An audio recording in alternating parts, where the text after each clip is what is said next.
Jangan pernah menyebut misalkan kami yang disabilitas itu sebagai yang tidak sempurna atau yang tidak normal. Saya ini juga normal, saya juga punya istri, punya anak, makannya juga masih nasi, begitu ya.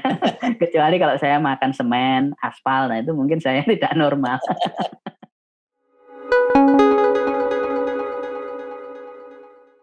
Bismillahirrahmanirrahim. Laqad khalaqnal insana fi ahsani taqwim, summa radadnahu asfala safilin, illal ladzina amanu wa 'amilus solihati falahum ajrun ghairu mamnun.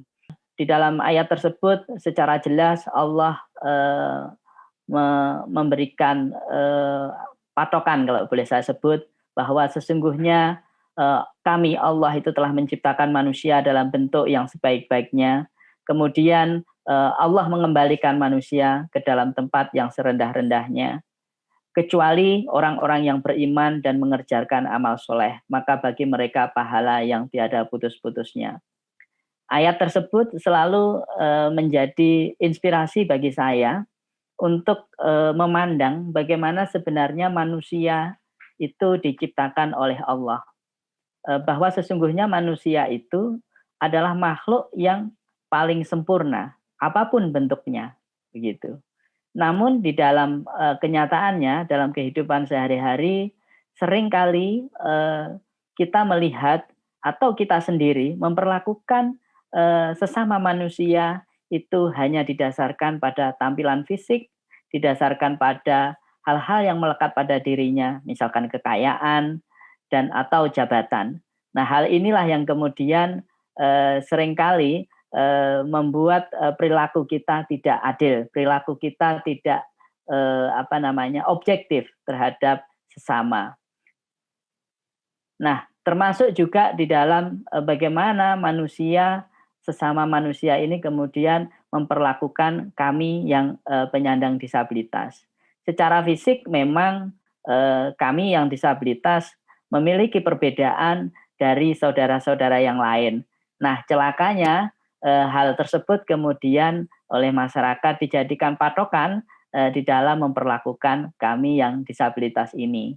Nah, hal tersebut sebenarnya bertentangan dengan firman Allah di dalam Al-Quran, surat Al-Hujurat ayat 13, yang menyatakan bahwa sesungguhnya manusia yang paling mulia di sisi Allah itu adalah manusia yang paling takwa. Inna akramakum indallahil atqakum. Nah, ini saya pikir menjadi patokan kita semua.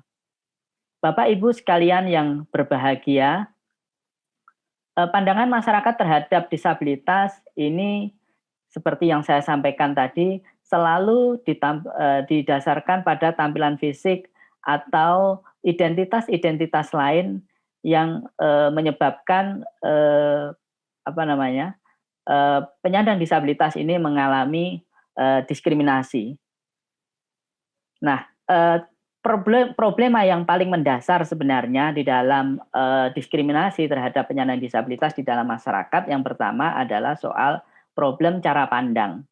Nah, mungkin di dalam diskusi yang lain saya juga sering kali menyampaikan bahwa masyarakat kita ini dalam memandang penyandang disabilitas masih dipengaruhi oleh cara pandang mistis, begitu ya.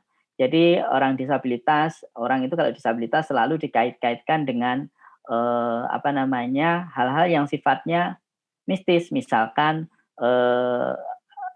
ketika ada seorang penyandang disabilitas, contohnya saya sendiri misalkan yang memiliki hambatan mobilitas itu.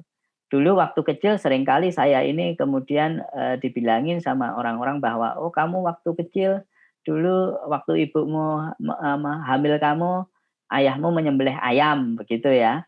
Atau misalkan saudara kita yang mengalami disabilitas netra misalkan, itu juga dikatakan, wah ini dulu waktu ibumu hamil, ayah kamu dulu suka mengintip begitu, atau apalah begitu, yang selalu dikaitkan dengan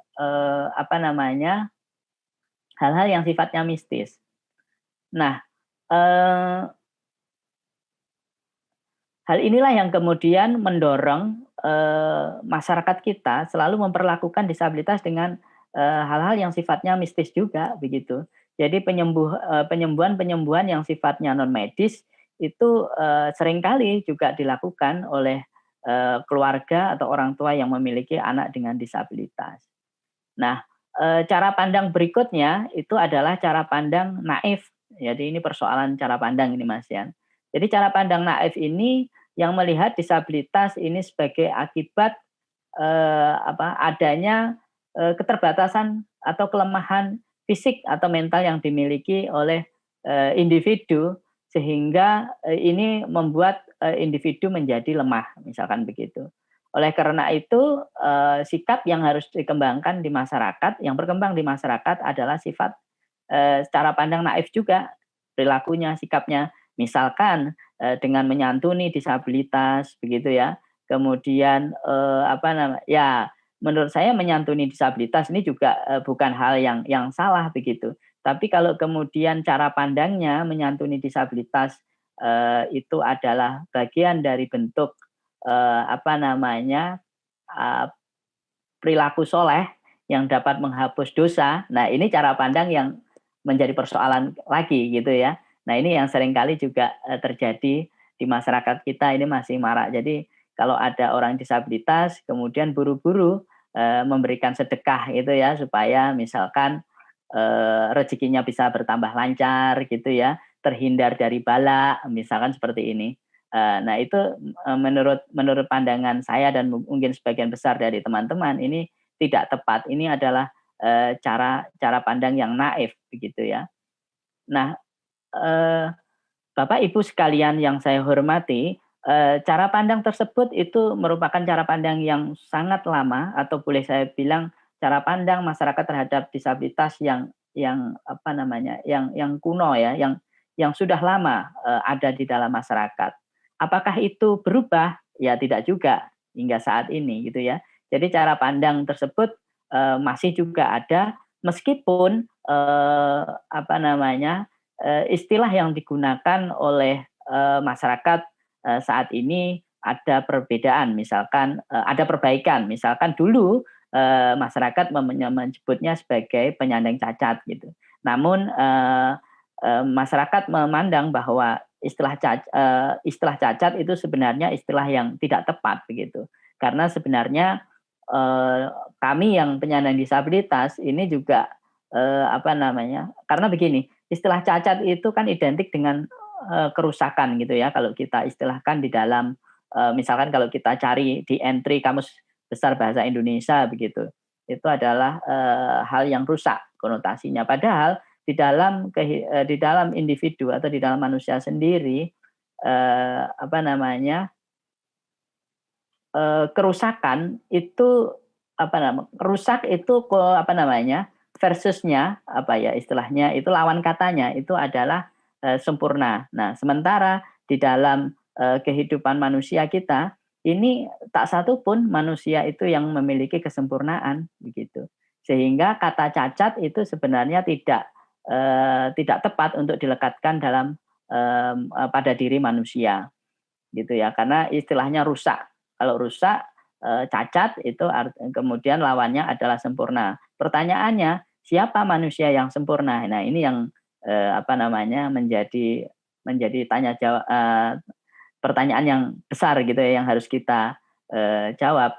Tapi pada intinya sebenarnya tidak ada istilah manusia yang sempurna atau manusia yang normal. Kita semua ini sama, memiliki kekurangan dan kelebihan masing-masing. Nah, persoalan berikutnya yang selain cara pandang tadi yang dihadapi oleh penyandang disabilitas, ini adalah konstruksi sosial.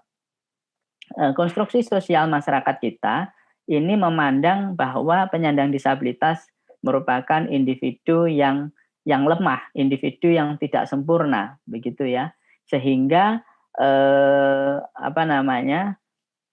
ketika mereka tidak sempurna, cara pandang masyarakat ini kan masyarakat yang terbanyak, yang mayoritas itu adalah manusia yang sempurna, gitu ya. Sehingga manusia yang tidak sempurna itu tidak memiliki hak untuk berinteraksi atau berpartisipasi di dalam kehidupan kelompok manusia yang sempurna ini. Nah, ini cara pandang mayoritas minoritas itu. Sehingga kelompok manusia yang tidak sempurna ini harus disisihkan.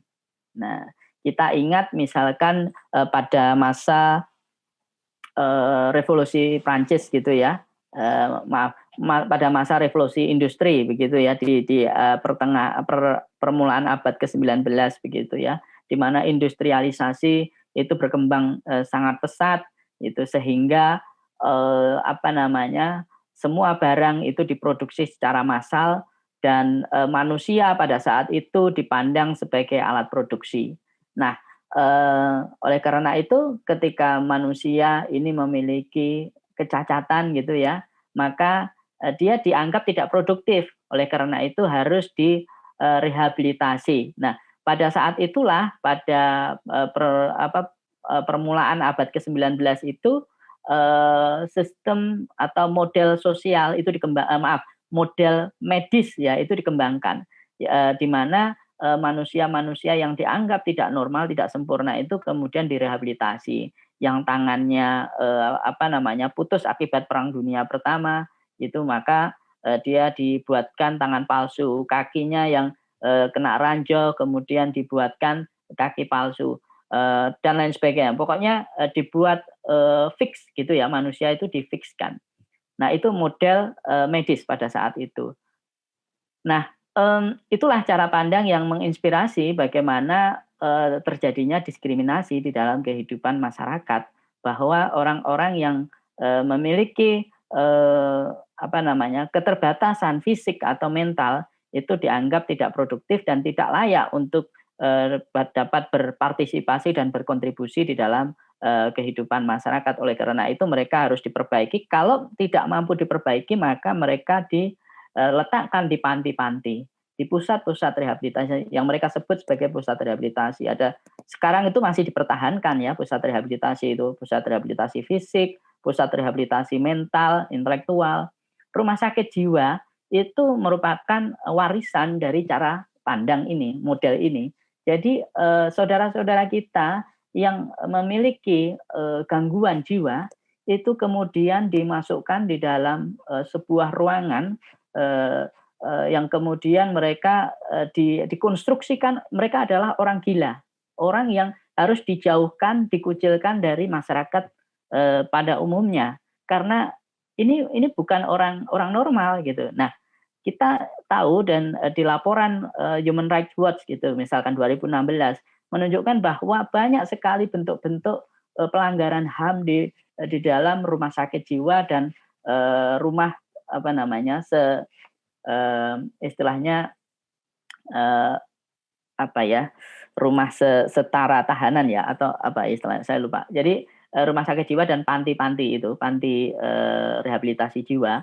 Nah, ini di situ saudara-saudara kita yang mengalami disabilitas gangguan jiwa itu ada yang dirantai, kemudian ada yang dipukuli, ada yang dimandikan di malam hari tanpa pakaian dan dilanggar hak-hak kemanusiaannya. Itu laporannya sangat sangat lengkap. Nah, ini saya pikir warisan yang masih bertahan hingga saat ini, dan kritik terhadap perlakuan-perlakuan tidak manusiawi terhadap saudara kita yang disabilitas jiwa, gangguan jiwa ini sebenarnya cukup kuat juga. Namun karena tadi itu, karena konstruksi sosial kita ini masih mengamini bahwa orang dengan gangguan jiwa itu adalah orang sakit yang harus dijauhkan, dikucilkan dari kehidupan masyarakat normal dalam tanda petik, ini yang kemudian masih tetap menjadi landasan kebijakan pemerintah kita. Nah, termasuk juga untuk saudara-saudara kita yang disabilitas fisik, disabilitas intelektual begitu ya, ini masih sangat berkembang seperti itu. Nah, cara pandang yang negatif tersebut ternyata kemudian berdampak terhadap kebijakan. Jadi saya punya teori begini, bahwa kebijakan yang ada di dalam masyarakat, kebijakan yang dibuat oleh pemerintah itu sebenarnya mengadopsi atau berlandaskan pada cara berpikir masyarakat. Karena apa?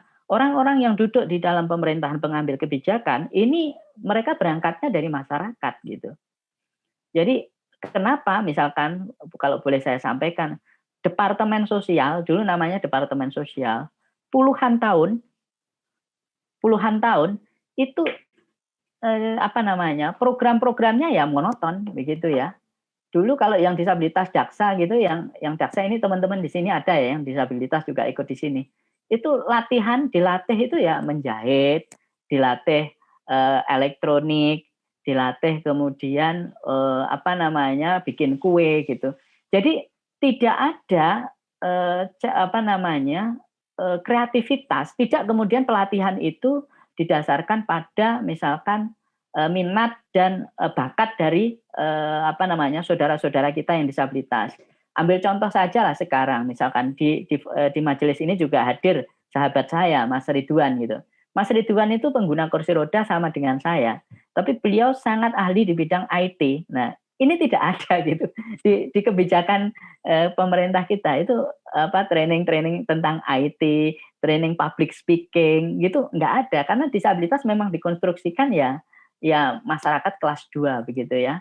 Nggak mungkin lah penyandang disabilitas itu diajarin apa misalkan tentang analisa sosial.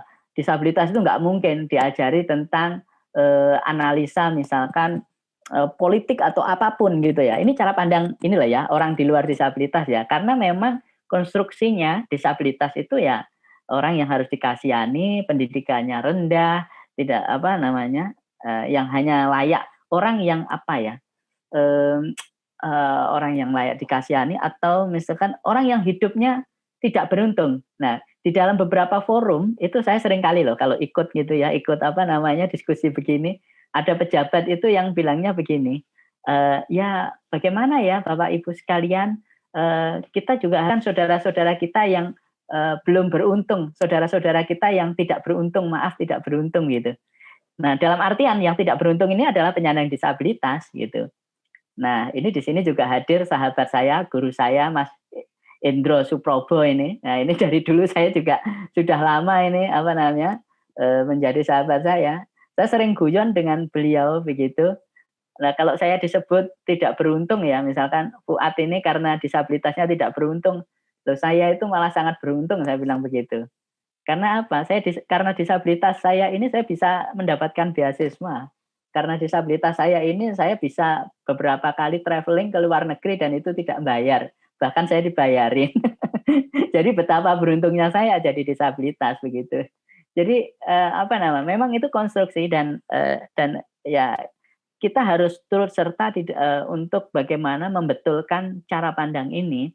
Tadi saya sampaikan diskriminasi pada akses layanan ya. Jadi pandangan itu kemudian pada akses layanan.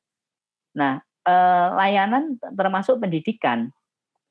Jadi banyak sekali menurut Sakernas misalkan, Sakernas 2016 itu ternyata apa namanya 55% penyandang disabilitas itu tidak lulus SD, tidak lulus SD atau hanya lulus SD. Jadi begitu. Jadi tidak sampai di SMP gitu. Nah, itu data Sakernas 2016.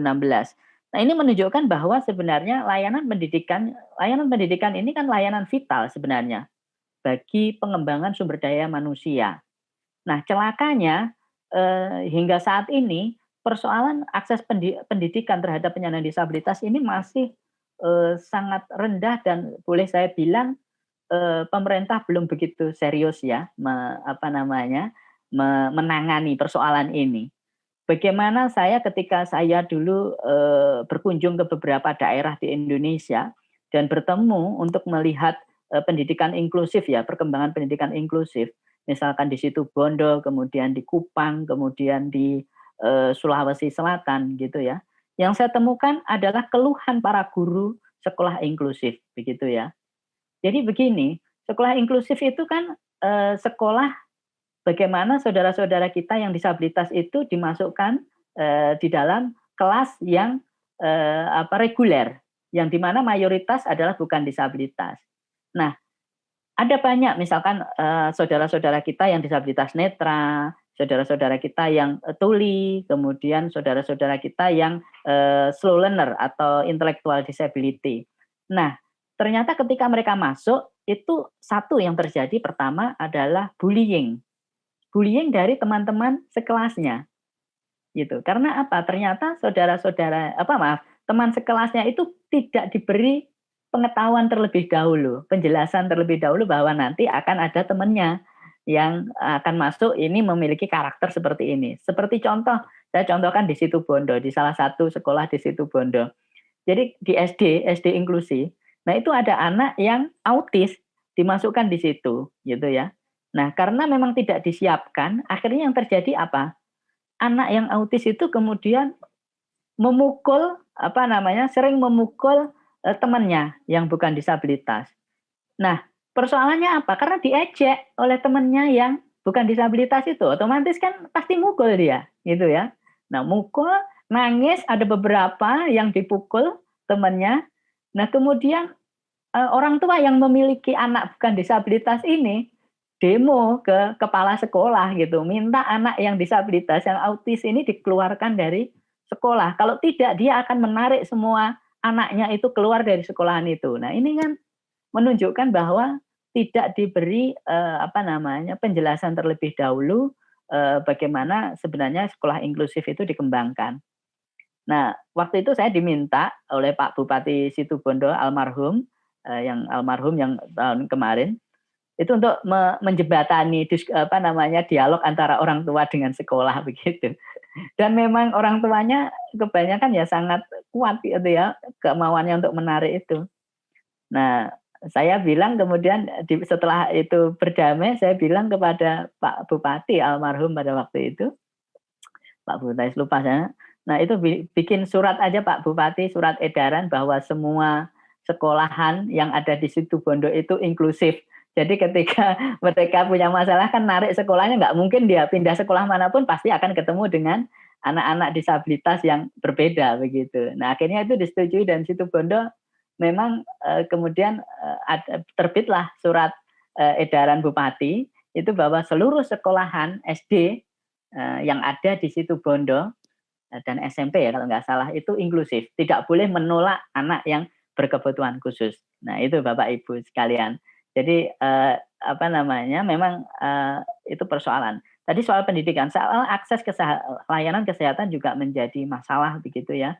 Jadi saudara-saudara kita yang disabilitas ini seringkali mengalami kendala soal layanan kesehatan. Layanan kesehatan di kita ini sangat mahal. Menurut catatan WHO, orang dengan disabilitas itu memiliki 3 kali lipat gitu ya, lebih mahal biaya ongkos kesehatannya dibanding yang bukan disabilitas. Saudara-saudara kita yang disabilitas ini pertama, kenapa mahal gitu ya? Pertama karena biaya transportnya. Transport karena sistem kesehatan kita itu kan layanannya masih apa namanya berbasis pada pasien harus datang ke pusat layanan begitu ya. Bukan dokternya kemudian berkunjung ke pasiennya tidak. Nah, datang ke pusat layanan ini ongkosnya sangat mahal bagi saudara-saudara yang kita yang disabilitas. Misalkan salah satu contoh hasil riset saya bersama dengan Puslitbang Kemensos tahun 2017. Keluarga yang memiliki anak dengan disabilitas berat dia memiliki apa yang dinamakan extra cost of living gitu ya. Jadi biaya apa namanya? Biaya hidup yang lebih mahal, extra cost. Misalkan begini, yang saya temui salah satu kasusnya begini. Waktu itu saya berkunjung di Kabupaten Bogor gitu, ada salah satu anak disabilitas berat perempuan usianya 19 tahun. Dia hanya bisa tidur di kursi dia hanya bisa tidur di tempat tidur ya, di apapun ya makan, bebersih dan lain sebagainya itu di tempat tidur dan hanya tergantung pada orang tuanya. Nah, orang tuanya ini adalah pedagang bakso.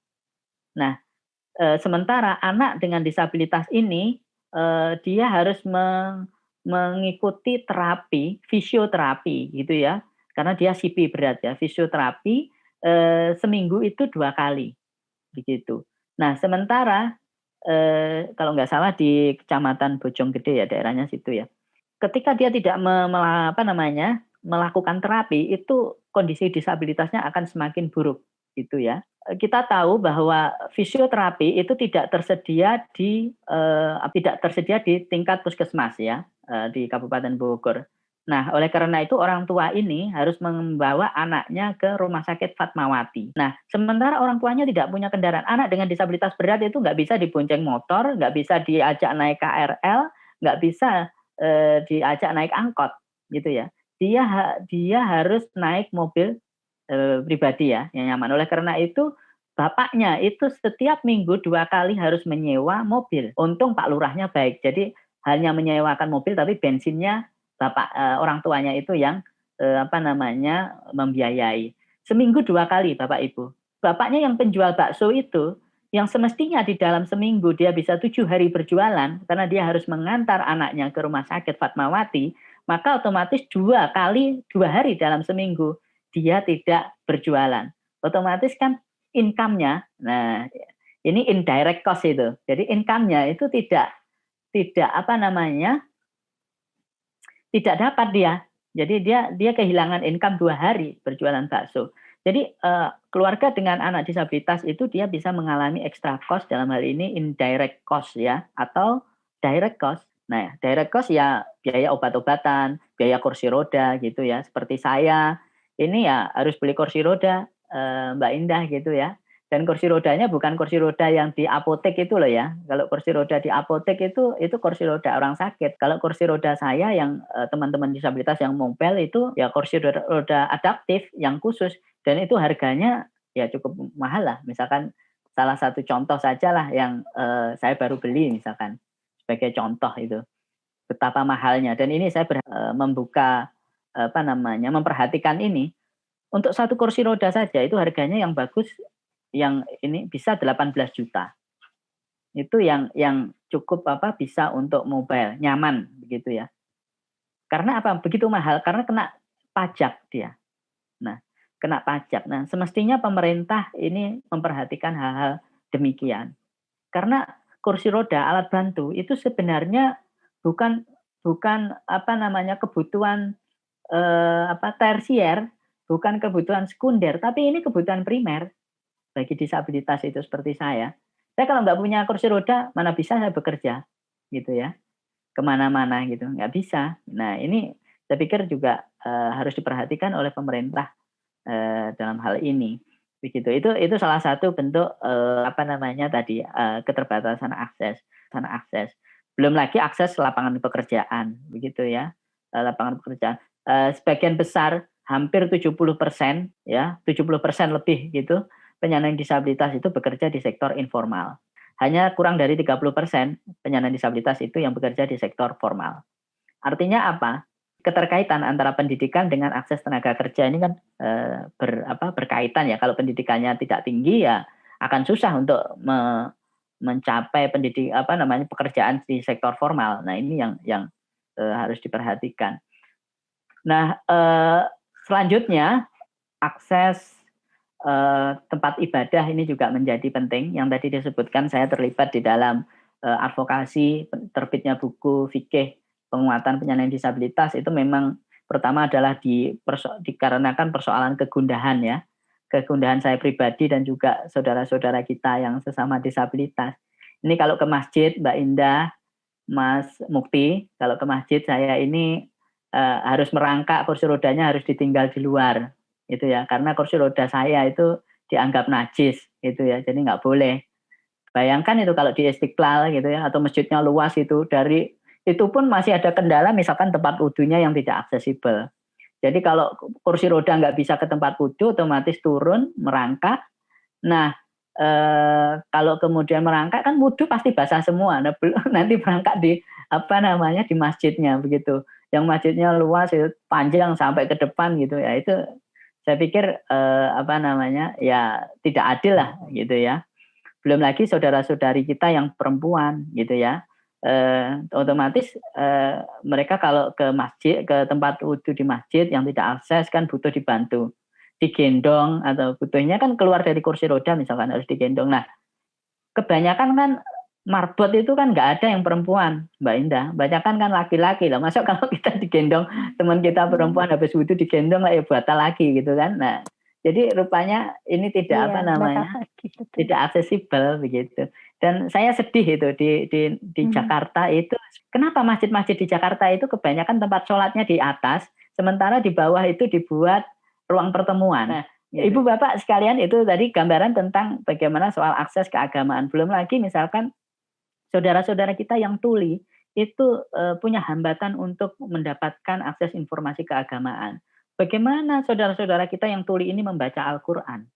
Sementara Al-Quran itu di dalam kitab suci Al-Quran itu ketika membaca itu makhorijul hurufnya harus jelas gitu ya, tajwidnya itu juga harus benar. Nah, kalau teman kita yang tuli, yang bisu, bagaimana mengukur makhorijul huruf, kemudian mengukur tajwidnya? Nah, ini akibatnya apa? Ya, saudara-saudara kita yang tuli ini sangat minim dapat menyerap informasi keagamaan. Lalu apa yang bisa dilakukan? Yang bisa dilakukan menurut saya pertama adalah mengubah cara pandang masyarakat. Gitu. Mengubah cara pandang masyarakat itu salah satunya adalah membangun konstruksi baru tentang disabilitas. Jadi membangun image baru terhadap disabilitas. Nah, disabilitas itu ya berkaryalah gitu ya. Jangan kemudian disabilitas itu kemudian memanfaatkan disabilitasnya.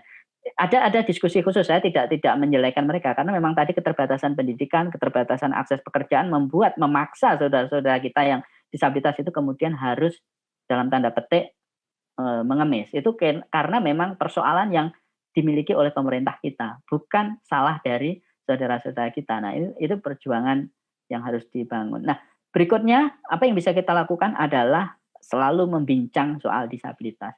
Karena kalau nggak dibincangkan, orang lupa gitu. Maka harus banyak dibincangkan. Yang berikutnya adalah membangun kebijakan yang inklusif. Nah, yang terakhir adalah pelibatan saudara-saudara kita disabilitas di dalam penyusunan kebijakan, di dalam aktivitas sosial sehari-hari.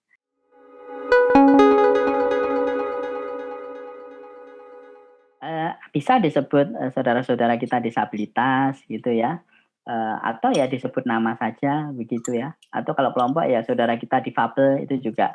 Jadi disabilitas itu konsepnya sebenarnya interaksi antara keterbatasan fisik individu itu dengan hambatan lingkungan dan hambatan sosial. Jadi syaratnya ada 3 Pak Eri.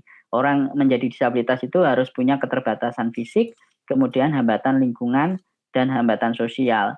Kalau 3-tiganya ada pada diri individu, maka dia disabilitas. Contohnya begini, Nuwun Sewu, Pak Eri ini kan juga memiliki keterbatasan fisik, yaitu beliau menggunakan kacamata baca. Kalau tidak pakai kacamata, gitu ya, itu kan susah, nggak bisa baca, gitu ya. Tapi Pak Eri ini tidak memiliki hambatan lingkungan. Jadi Pak Eri kemana saja ya mudah, mau kemana pergi gitu ya, tidak punya hambatan lah lingkungan ya, akses dan sebagainya. Dan juga tidak memiliki hambatan sosial, tidak dikucilkan, tidak distigma begitu. Jadi Pak Eri ini meskipun punya keterbatasan fisik, tapi beliau bukan disabilitas. Berbeda dengan saya.